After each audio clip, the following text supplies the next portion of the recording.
There's something comforting about silence, about being completely alone. But silence can also be deafening, a void that eats away at you until there's nothing left.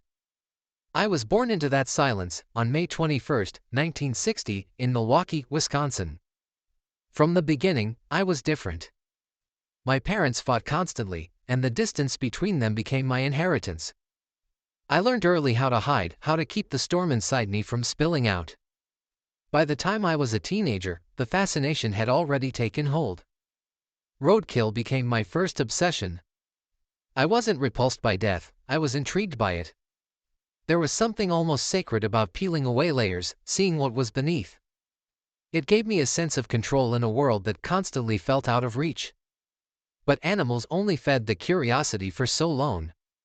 Eventually, I wanted more. In 1978, I took my first life. He was a hitchhiker, young, carefree, and trusting. I brought him home under the pretense of sharing a drink. When he tried to leave, panic overtook me.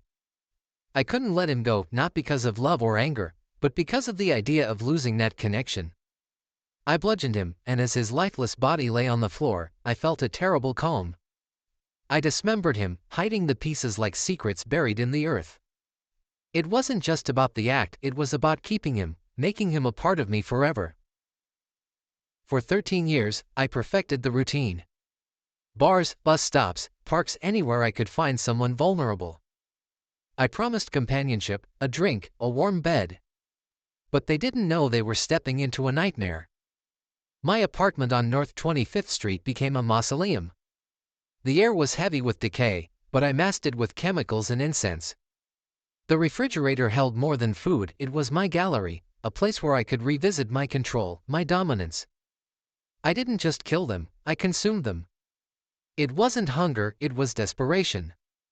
I thought that by eating pieces of them, I could keep them with me, that I could fill the void that gnawed my soul. But it never worked. The emptiness only grew, and the silence became unbearable. On July 22, 1991, everything fell apart. Tracy Edwards, one of my intended victims, escaped. He ran into the street, flagging down the police, leading them back to my apartment. I watched as they uncovered everything, the photos, the remains, the tools of my trade. My carefully constructed world was laid bare, and for the first time, I felt truly exposed. The trial was a spectacle.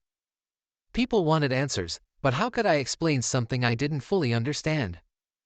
I was sentenced to 15 life terms, but prison wasn't an escape. The silence followed me there, a constant reminder of what I had done. On November 28, 1994, it ended the way it began, with violence. Christopher Scarver, an inmate with his own demons, bludgeoned me to death in the prison gym. I didn't fight back. Maybe I thought I deserved it. I am Jeffrey Dahmer.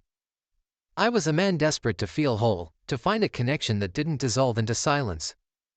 But in my search, I destroyed everything I touched, leaving behind a legacy of horror and pain.